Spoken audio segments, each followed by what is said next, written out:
Richmond est une ville assez dense. On y trouve des gens à l'aise et des gens défavorisés. Au milieu des années 1980, les quartiers aisés de la capitale de la Virginie sont loin des quartiers en proie à des troubles. Richmond était une petite ville du Sud plutôt paisible. Les seuls crimes dont on entendait parler étaient commis par des gangs dans des secteurs de la ville qu'on croyait fréquentés exclusivement par des voyous et des criminels. Le quartier paisible de Southside semble être très sécuritaire. Il y a beaucoup de vieilles maisons, de belles grandes maisons en briques. C'est un beau quartier. Pourtant, en septembre 1987, Ray Williams, un enquêteur de Richmond, reçoit un appel qui va ébranler ce quartier si paisible. Un samedi à 10 h, on a reçu un appel pour une mort suspecte, une strangulation. Quand quelqu'un meurt par strangulation, l'auteur du crime est souvent quelqu'un que la victime connaissait. C'est un meurtre à caractère très personnel. C'était évident qu'il fallait commencer par ses proches et ses petits amis. En entrant dans l'appartement de la victime au rez-de-chaussée, l'enquêteur comprend vite qu'il se trompait. J'ai tout de suite constaté que je n'avais jamais vu ce genre d'agression. C'était un meurtre vraiment très spécial. Certains éléments ressortaient et nous portaient à croire qu'il y avait eu un genre de rituel. Elle était étendue sur le ventre, le haut du torse sorti du lit. Elle avait les mains liées avec un lacet de soulier. Il l'avait attachée de telle sorte que si on tirait sur le lacet, il se resserrait. Elle avait 2 bas autour du cou et un tuyau d'aspirateur de 40 cm coincé à l'intérieur. La victime avait subi une agression sexuelle et l'agresseur l'avait rhabillée. Il y avait une grande quantité de liquide séminal non contaminé. Ça semblait évident que l'agresseur s'était masturbé. La victime de cette atroce agression est Debbie Davis, une commis comptable de 35 ans. Debbie était mon aide comptable. Elle vivait seule. Elle était divorcée après un mariage plutôt bref. Elle était chaleureuse et très gentille. Ray Williams et Glenn Williams sont venus chez moi pour me dire qu'elle avait été tuée la nuit précédente. J'ai failli m'évanouir. Je n'aurais jamais pu imaginer qu'une telle chose puisse arriver à une de mes amies. C'était une femme adorable qui n'avait pas le moindre ennemi.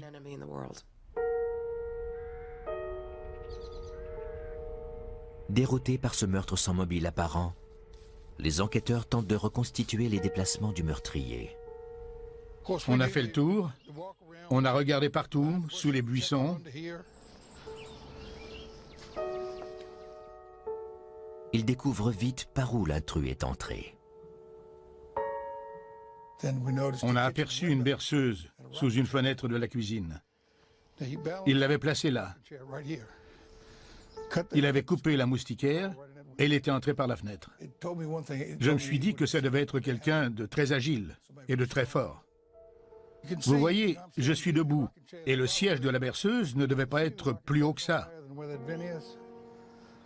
Il fallait qu'il soit assez fort pour se hisser jusqu'à la fenêtre et se glisser à l'intérieur.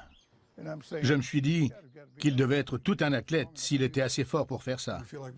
Sans doute qu'il est entré et après, il a attendu qu'elle arrive. Le meurtrier a eu amplement le temps de préparer son agression. Il a utilisé des choses qu'il a trouvées sur place. Il n'avait rien apporté.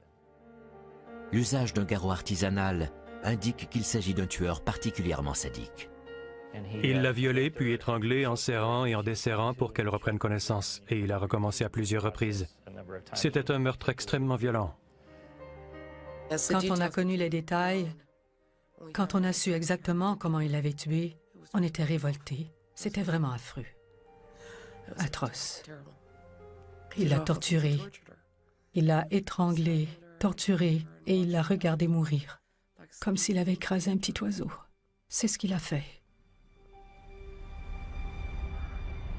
En analysant la scène de crime, les enquêteurs comprennent vite qu'ils ont affaire à un tueur très méticuleux. Il n'y avait rien sur la scène de crime. Pas de cheveux, ni de poils, pas de fibres, aucune preuve physique. Il n'y avait aucun témoin, personne ne parlait. Les policiers ne savaient absolument pas quel pouvait être le lien entre le tueur et la victime. D'habitude, les enquêteurs le découvrent très vite. Cette fois, ce n'était pas le cas. Il fallait qu'il soit vraiment très audacieux pour entrer et lui faire ce qu'il lui a fait quand il y avait des gens dans la pièce à côté. Personne ne l'a entendu.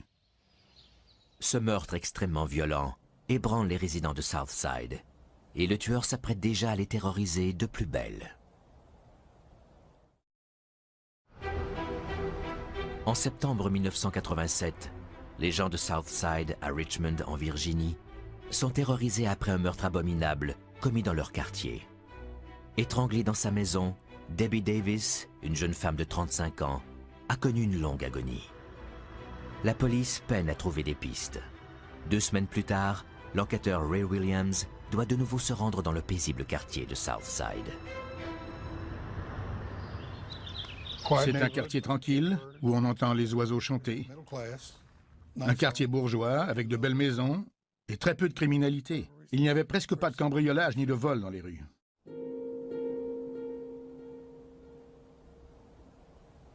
À première vue, on ne peut pas vraiment se douter de ce qui s'est passé chez la docteure Susan Hillam. Il n'y avait pas eu d'effraction. Je suis allé au fond, jusqu'à la cuisine, et j'ai vu que tout était en ordre.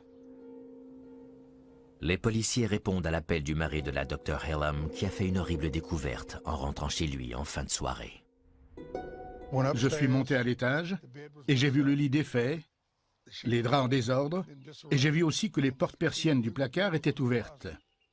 Puis, j'ai vu ses hanches et ses jambes qui sortaient du placard. La docteure Susan Hillam était neurochirurgienne à l'hôpital universitaire de la Virginie. Elle avait subi une agression sexuelle identique à celle subie par Debbie Davis. Et en plus, elle avait été sauvagement battue. C'était un meurtrier très spécial. Il était vraiment unique en son genre. Il était évident que le meurtrier l'avait surprise. Il était entré dans la maison par une fenêtre ouverte. Le meurtrier a fait preuve d'une agilité remarquable. Il a grimpé sur une clôture et il s'est hissé au 2e étage. Il a coupé la moustiquaire et il s'est glissé dans la maison. Il s'est sans doute caché dans le placard quand elle est arrivée. Il l'a laissé enlever ses boucles d'oreilles et sa montre et les déposer sur la table, puis il l'a attaqué. C'est l'un des meurtres les plus violents que j'ai jamais vus. Tout comme pour le meurtre de Debbie Davis 2 semaines plus tôt, l'intrus a été extrêmement méticuleux. Il n'y avait rien. Pas d'empreinte digitale, pas de cheveux, ni de poils. Rien qui puisse permettre d'identifier le meurtrier. Ils ont seulement trouvé des sécrétions séminales. Les enquêteurs sont horrifiés quand ils découvrent que le tueur sadique s'est servi d'un garrot artisanal. En voyant les pétéchis qu'elle avait dans les yeux, le médecin légiste a laissé entendre que la strangulation avait duré jusqu'à 20 minutes ou même plus. Il avait serré le garrot pour la faire suffoquer, puis il l'avait desserré pour qu'elle revienne à elle. Et il avait recommencé à plusieurs reprises. Pour un tueur sadique, ce qui compte avant tout, c'est d'avoir le plein contrôle sur sa victime. La faire mourir lentement et la faire souffrir en lui faisant savoir qu'il a le contrôle total sur sa vie, c'est ça qui l'excite. Il va essayer de prolonger son agonie au maximum pour satisfaire ses pulsions. Devant le sadisme dont a fait preuve le meurtrier lors des 2 meurtres de Southside, les policiers en arrivent à une effrayante conclusion. À cette étape de l'enquête, on savait déjà qu'il y avait une forme de rituel. Les 2 scènes de crime présentaient des détails identiques. On savait qu'on avait affaire à un seul tueur. J'ai dit que c'était le même salaud qui avait tué Debbie Davis, et la panique s'est emparée de la ville.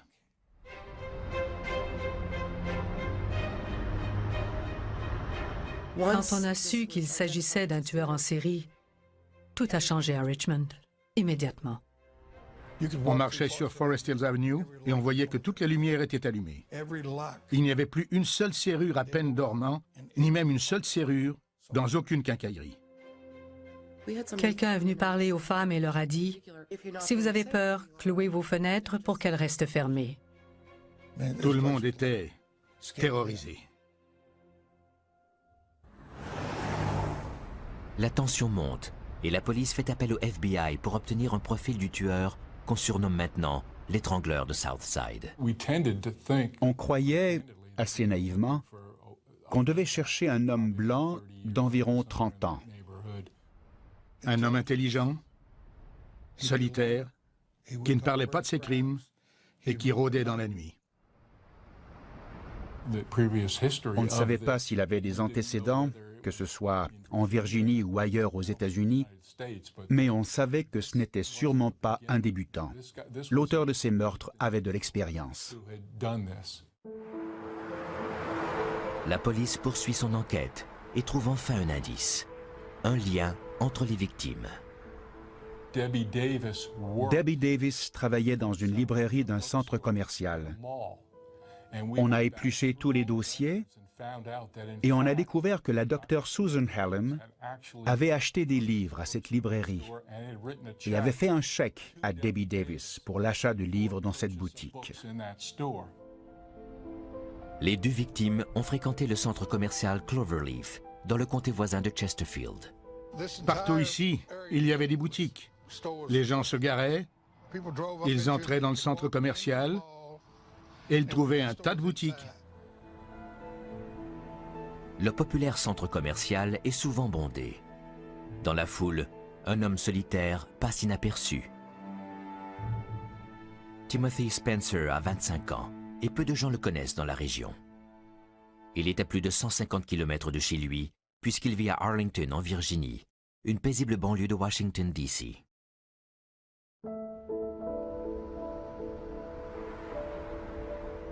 Arlington est considéré comme une banlieue dortoir.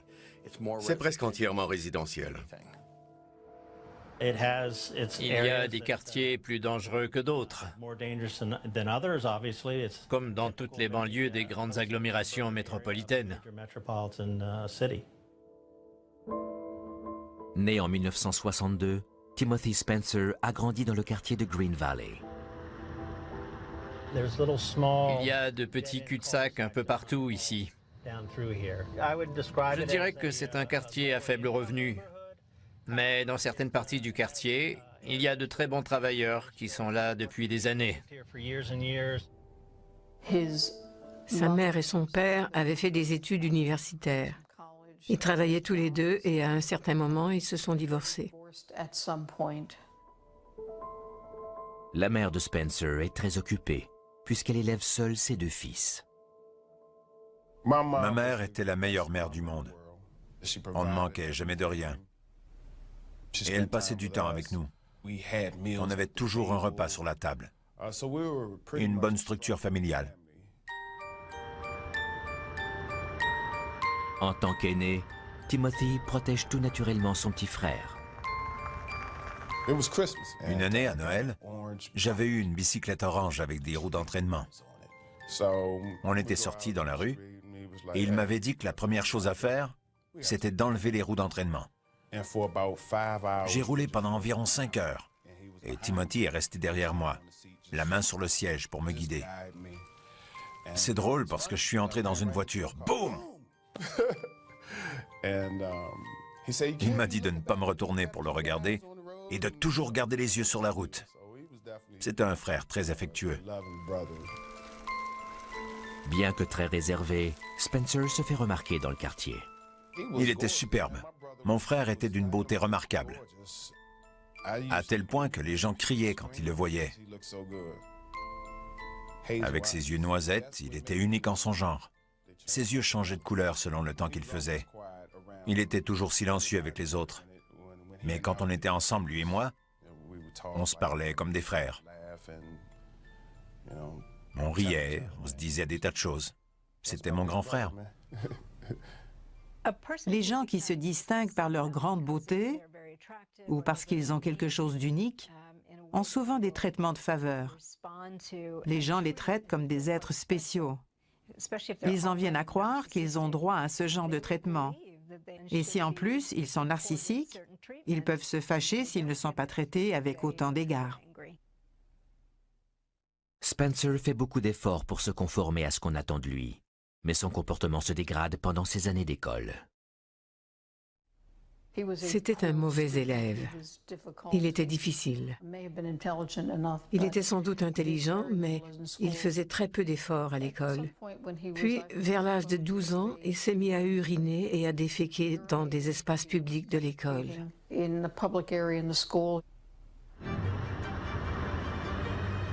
Les comportements rebelles de Timothy ne se limitent pas à de simples farces d'écolier.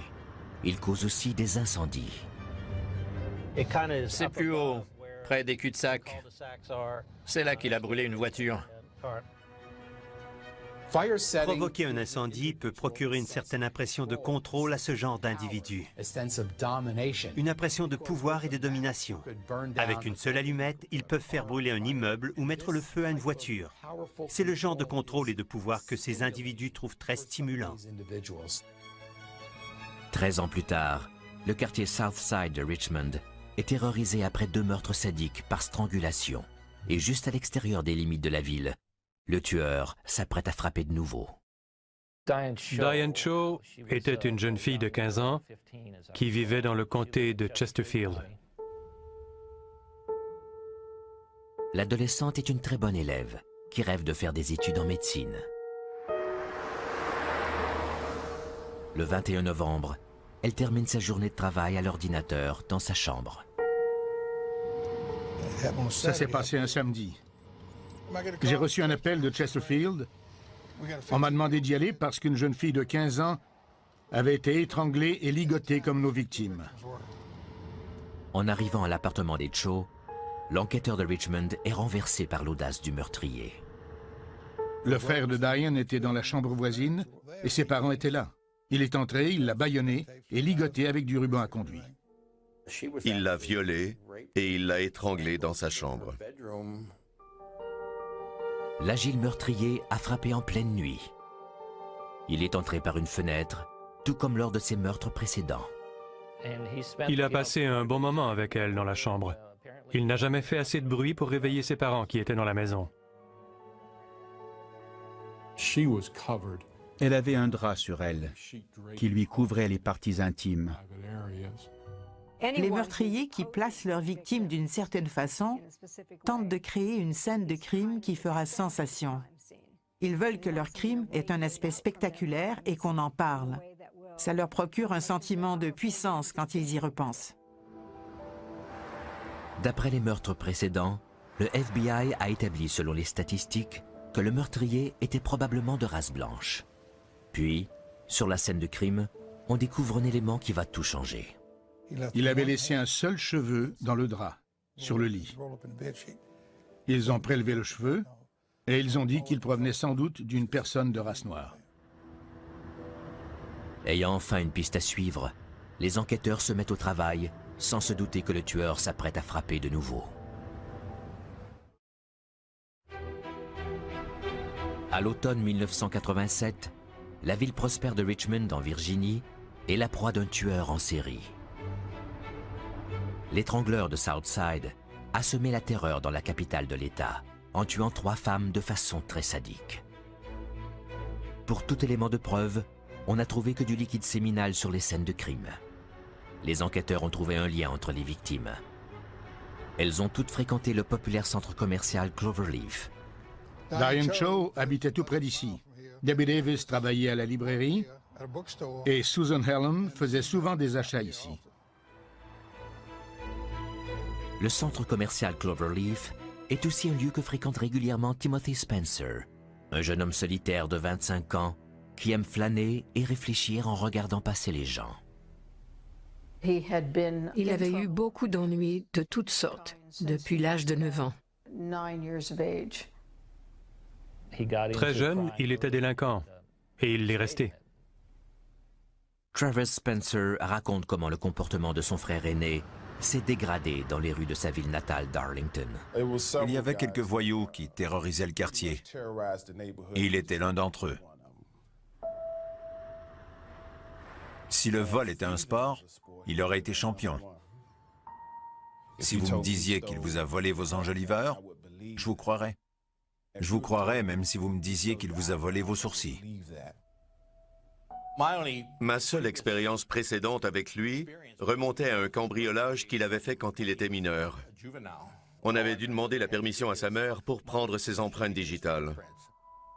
Je croyais qu'il fallait que je fasse comme lui pour me faire accepter.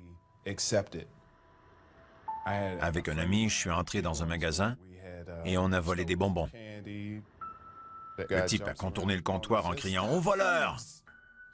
La police est venue et un agent nous a fait monter à l'arrière. En arrivant chez nous, quand ma mère m'a vu à la porte, elle a changé d'expression et elle a dit « Non !» Je croyais que mon frère serait fier de moi et que ça nous rapprocherait. Au contraire, il m'a dit, l'air très sérieux, de ne plus jamais voler et de ne pas être comme lui, d'être meilleur que lui. À l'approche de la vingtaine, Timothy Spencer poursuit sa carrière de criminel. Et les conséquences seront très graves. Le cambriolage pour lequel il est allé en prison a eu lieu pas très loin d'ici, dans le sud d'Arlington, tout près de la limite de la ville d'Alexandria. Il est entré par effraction dans une maison et il s'est fait pincer à l'intérieur. C'est pour ça qu'il est allé en prison. La prison, ça m'a vraiment ouvert les yeux. Je pleurais tout le temps quand j'allais le voir, parce que je ne comprenais pas pourquoi il était derrière les barreaux. En vieillissant, j'ai appris à différencier le bien du mal, et aussi que si on fait du mal, c'est là qu'on va. Une fois en prison, c'est de deux choses l'une. Ou bien on devient meilleur, ou bien on va du mauvais côté. Timothy Spencer est libéré en septembre 1987, après 3 ans de prison.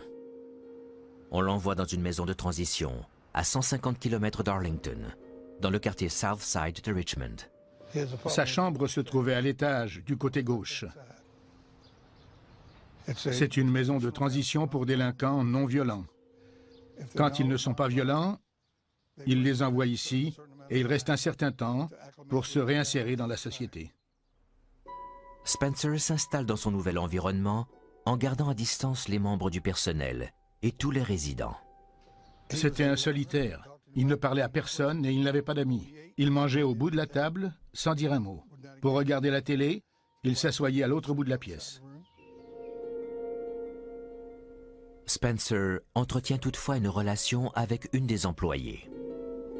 Il obtient certains privilèges en entretenant sa voiture. Il parlait seulement à cette femme. Il réparait sa voiture pour pouvoir la conduire. Spencer roule dans les rues du quartier et se rend au centre commercial Cloverleaf dans le comté voisin de Chesterfield, revenant quand il fait encore jour, selon ses dires.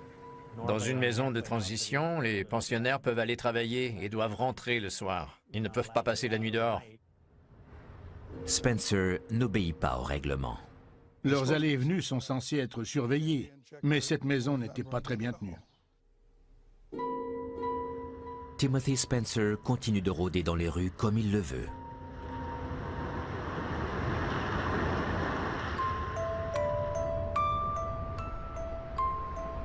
Les gens de Richmond sont toujours terrifiés par l'étrangleur de Southside. Mais à 150 km au nord, la ville d'Arlington semble être hors de la portée du tueur sadique. On est dans la partie sud d'Arlington, dans un joli quartier très paisible. C'est tout près de Washington. Je crois que Richard Nixon y a habité à une certaine époque, avant d'être président. C'est un endroit très agréable, où il y a très peu de criminalité. À la fin novembre, les résidents de cette jolie banlieue s'apprêtent à célébrer la fête de Thanksgiving Et la directrice de publication Susan Tucker ne fait pas exception. Susan était une jeune professionnelle, toute menue et plutôt discrète. Elle ne parlait pas beaucoup. Elle était douce et très réservée. Elle aimait tout le monde. Elle n'avait pas d'ennemis. Elle était seule chez elle. Son mari était en voyage d'affaires. À la fin du week-end de Thanksgiving, les enquêteurs d'Arlington reçoivent un appel et doivent se rendre chez Susan, dans le quartier de Fairlington. Joe Orgus et moi, on n'était pas en service au moment de l'appel. À l'extérieur, les policiers m'ont montré par où ils croyaient qu'il était entré. C'était une fenêtre du sous-sol. Sous les balcons en métal, il y avait une petite fenêtre qui servait à la ventilation de la salle de lavage ou d'une partie du sous-sol. En montant l'escalier, j'ai vu que tout était en désordre. Au pied de l'escalier, il y avait un sac à main dont le contenu était éparpillé tout autour. Les enquêteurs montent à l'étage où ils trouvent une scène de crime qu'ils n'oublieront jamais. Susan Tucker était nue. Elle était étendue sur le lit, les mains liées dans le dos. Elle avait une corde qui allait de ses mains et ses pieds à son cou. Elle est morte de strangulation par ligature. Le corps de Susan Tucker a été trouvé plusieurs jours après son décès, ce qui ajoutait au caractère déplaisant de la scène. C'était une scène de crime vraiment atroce. Ce dont je me souviens le plus, c'est l'horrible odeur dans la maison. Sur cette scène de crime sordide, on trouve un autre élément très étrange. Il y avait une grande quantité de sperme sur le lit, sur la couverture. C'était vraiment exceptionnel. On s'est dit que pendant qu'il la tuait, probablement qu'il se masturbait. Il n'y a pas de témoins, mais l'aspect sadique de la méthode de strangulation rappelle aux enquêteurs un meurtre commis il y a quelque temps. Comme il y avait très peu d'homicides à Arlington et très peu d'homicides de ce genre, dès qu'ils ont vu la façon dont le corps était placé avec les cordes, ils ont tout de suite pensé à un meurtre qui avait eu lieu 3 ans plus tôt, celui de Carolyn Hamm. Un homme de la région purgeait une peine de prison pour le meurtre de Carolyn. Les similitudes entre les deux meurtres étaient si grandes que les enquêteurs se sont demandé si c'était bien le coupable qui était en prison. Carolyn Hamm avait une corde autour du cou qui passait par-dessus un tuyau et qui descendait jusqu'au pare-choc d'une voiture. Elle avait aussi les mains liées dans le dos. Les enquêteurs se souviennent aussi d'une série d'agressions sexuelles non résolues, présentant certains aspects sadiques identiques à ceux trouvés lors des meurtres de Carolyn Hamm et de Susan Tucker. Je savais qu'un violeur sévissait dans la région et qu'il entrait dans les appartements. On l'appelait le violeur noir masqué. Il était très prolifique. Il entrait dans une maison avec ses cordes et il attendait que la femme rentre à la maison. C'est l'une des choses les plus terrifiantes qu'on puisse imaginer. J'ai appelé le service de profilage du FBI. Ils nous ont dit qu'il y avait de fortes chances que le violeur noir soit notre meurtrier. Et ils m'ont donné d'importantes informations à l'effet que lors du premier viol, le violeur avait transporté la jeune fille d'un secteur à un autre.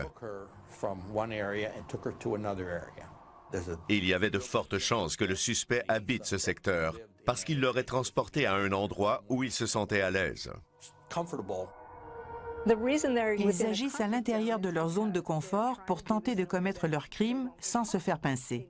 Ils connaissent les rues, les voitures de police et toutes sortes de détails concernant les immeubles dans lesquels ils projettent d'entrer. Ils peuvent ainsi mieux observer la personne qu'ils suivent et qui semble être vulnérable. Il y a un genre de zone tampon entourant de près leur maison ou leur lieu d'affaires.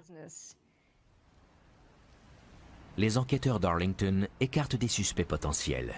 Et la liste est beaucoup moins longue. Il y en avait un qui m'avait embêté 5 ou 6 ans plus tôt. C'était un cambrioleur. Tout à coup, je me suis souvenu du prénom, Timmy, et ensuite de Timmy Spencer. Le criminel professionnel de 25 ans a grandi à Arlington, dans le quartier de Green Valley. La maison de sa famille est située tout près du lieu où a été commis le premier viol, en 1983. Les enquêteurs apprennent aussi que l'homme de 25 ans, originaire d'Arlington, vient d'être libéré de prison. On a appelé son agent de libération conditionnelle et on a appris qu'il était dans une maison de transition à Richmond. Bien entendu, on a travaillé avec la police d'Arlington pour arriver à tout reconstituer. On a rencontré l'enquêteur Ray Williams. Il devient vite évident que Spencer pourrait être l'auteur de beaucoup plus de crimes que la série de viols et le meurtre de Carolyn Hamm. Les enquêteurs d'Arlington et de Richmond découvrent de troublantes similitudes avec les meurtres plus récents commis dans les deux districts. Ils vérifient aussi les déplacements de Timothy Spencer. On a vu dans le registre des sorties de la maison de transition que chaque fois qu'il y avait eu un meurtre, il était sorti. Il était sorti chaque fois qu'il y avait eu un meurtre à Richmond. Et en plus, il avait obtenu la permission d'aller à Arlington pour le Thanksgiving. C'est le week-end où Susan Tucker a été tuée. En fouillant dans le passé de Spencer, les enquêteurs découvrent un type de comportement très inquiétant. Le grand incident qui a refait surface pendant le profilage du FBI était l'incendie criminel. Tout nous indiquait qu'il avait effectué une transition vers une escalade dans le crime. Il a commencé par entrer dans des maisons, puis il entrait et il déféquait, et c'est devenu de plus en plus grave. Il lui est arrivé plusieurs fois de voler des choses dans une maison, puis d'aller à côté et d'attendre qu'une femme arrive. Souvent, avant de devenir des agresseurs sexuels, ils commencent par des cambriolages sexuels. C'est un genre d'expérience permettant de voir jusqu'où ils peuvent aller sans se faire pincer. S'ils y prennent du plaisir, ils vont aller plus loin et s'en prendre à des personnes. D'habitude, ils commencent par les molester ou les violer. Puis, ça peut mener à la torture sexuelle ou au meurtre. Ayant obtenu un portrait plus précis de leur suspect, les policiers décident d'appréhender Spencer. On était devant la maison de transition quand il est arrivé. On est entré, on l'a menotté et on l'a emmené au quartier général. Je l'ai interrogé pendant 12 heures et il n'a jamais rien avoué. Il ne comprenait pas.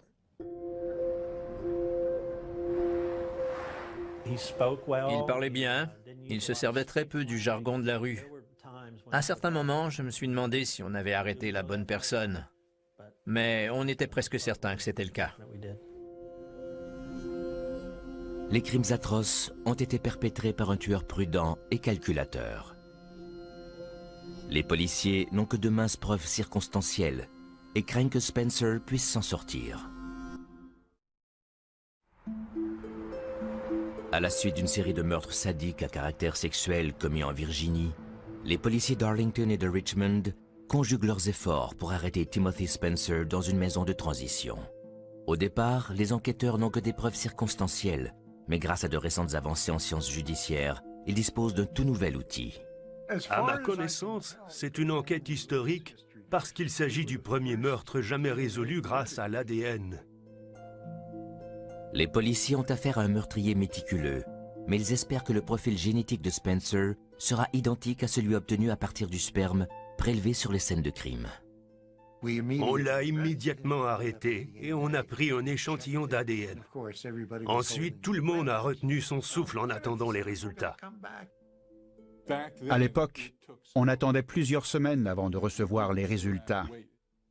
S'il n'y avait pas concordance et que le meurtrier n'était pas Timothy Spencer, on allait tous être dans le pétrin. C'était lui. L'ADN trouvé sur la scène de crime d'Arlington et sur 2 des 3 scènes de crime de Richmond était bel et bien celui de Spencer. On avait des preuves génétiques pour 3 des meurtres. On tenait le meurtrier. Maintenant, il fallait convaincre le jury. Les enquêteurs continuent de monter le dossier. Ils observent les déplacements de Spencer au centre commercial Cloverleaf, un endroit qu'avaient fréquenté 3 de ses victimes. Il s'assoyait pendant des heures au milieu du centre commercial et il observait les femmes.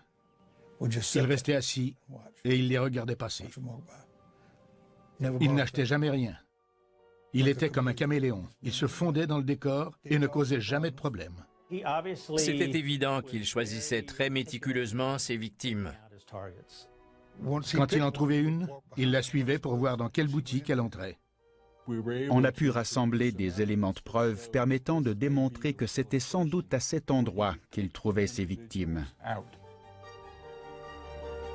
Entre juillet 1988 et juin 1989, Spencer aura à répondre à des accusations pour les viols et les meurtres de 4 femmes à Arlington et à Richmond. Bien qu'il ait été impliqué dans le meurtre de Carolyn Hamm et la série de viols commis à Arlington, les procureurs décident de l'inculper seulement pour les meurtres les plus récents. Je n'ai jamais perçu qu'il était le moindrement troublé par ce qu'il entendait en cours. Il était impassible. Fait troublant, l'accusé s'anime quand les procureurs distribuent des photos horrifiantes des scènes de crime. Il voulait voir ces photos. La table de la défense était ici, le banc des jurés était là, et il se penchait pour voir chacune des photos. Timothy Spencer était si pourri que même si j'étais fermement opposé à la peine de mort, pour rien au monde, je n'aurais voulu qu'il puisse s'en sortir et se retrouver en liberté dans les rues. Il était très dangereux. Spencer est reconnu coupable des meurtres des résidentes de Richmond Debbie Davis, Susan Hellam et Diane Cho, ainsi que du meurtre de Susan Tucker à Arlington. L'homme reconnu coupable du meurtre de Carolyn Hamm est gracié et libéré. Spencer est envoyé dans le couloir de la mort et une question demeure. Comment ce cambrioleur et violeur en série a-t-il pu devenir le plus sadique des meurtriers? C'est ça qui a été le plus difficile. Vous m'auriez parlé de cambriolage, j'aurais compris. Mais des meurtres? Je ne peux pas imaginer que mon frère ait pu tuer quelqu'un. C'était un homme en colère, un homme contrôlant. Il voulait contrôler les gens et il détestait les femmes, on ne sait pas trop pourquoi. Ce n'était pas l'aspect sexuel de ses crimes qui lui procurait une satisfaction. Pour je ne sais quelle raison, il nourrissait une colère envers les femmes. Ça s'est intensifié et il est passé à la torture, qui était motivée par la colère. Il exprimait sa colère en torturant ses victimes. On dirait presque qu'ils veulent voir jusqu'où ils peuvent aller sans se faire arrêter. Une fois la victime captive, quand ils savent qu'elle ne peut plus leur échapper, ils veulent faire durer ce sentiment de pouvoir que leur procure le fait de dominer cette personne. Mais d'où venait cette colère si dévastatrice? Timothy Spencer était-il un tueur né? Quelque chose ne tournait pas rond dans son esprit. Quand quelqu'un est malade, il faut le soigner, lui donner des médicaments, le suivre de près. Pour avoir grandi avec lui, je vous l'assure, c'est certain qu'il était malade. On ne voit pas de facteur génétique qui puisse jouer un rôle dans le fait que quelqu'un devienne un meurtrier sexuel. Si la personne est aussi un prédateur psychopathe, on peut certainement dire qu'il y a des facteurs cérébraux. Des régions du cerveau où les pulsions agressives sont freinées et des régions du cerveau où se prennent les décisions d'ordre moral peuvent être atrophiées. On a alors un meurtrier sexuel qui est aussi un psychopathe et il est fort probable que cette personne deviendra un agresseur très violent. Je ne dirais pas qu'il était un tueur né, mais ses pulsions sexuelles perverses étaient sûrement bien enracinées. Combiné à des événements qui se sont produits pendant l'enfance quand il était en plein développement, il était fort probable qu'il allait passer à l'acte. Timothy Spencer a été exécuté au centre correctionnel de Greensville le 27 avril 1994. Ils m'ont demandé si j'y allais, mais je n'ai pas voulu y aller. Je côtoie la mort tous les jours. C'est un moyen légal, mais on tue tout de même quelqu'un. Je ne dis pas qu'il ne méritait pas de mourir. Au moins, il ne pourra plus tuer. Mais je ne suis pas vraiment en faveur de la peine de mort. Ce jour-là, moi j'étais là. C'était sa dernière journée sur cette terre et ils nous ont dit qu'il nous restait 2 minutes pour lui parler. C'est étrange quand on pense qu'il était parfaitement en santé. Ils ont presque dû nous arracher l'un à l'autre.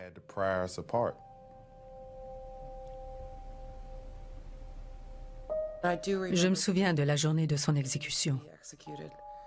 C'était une journée très étrange pour moi.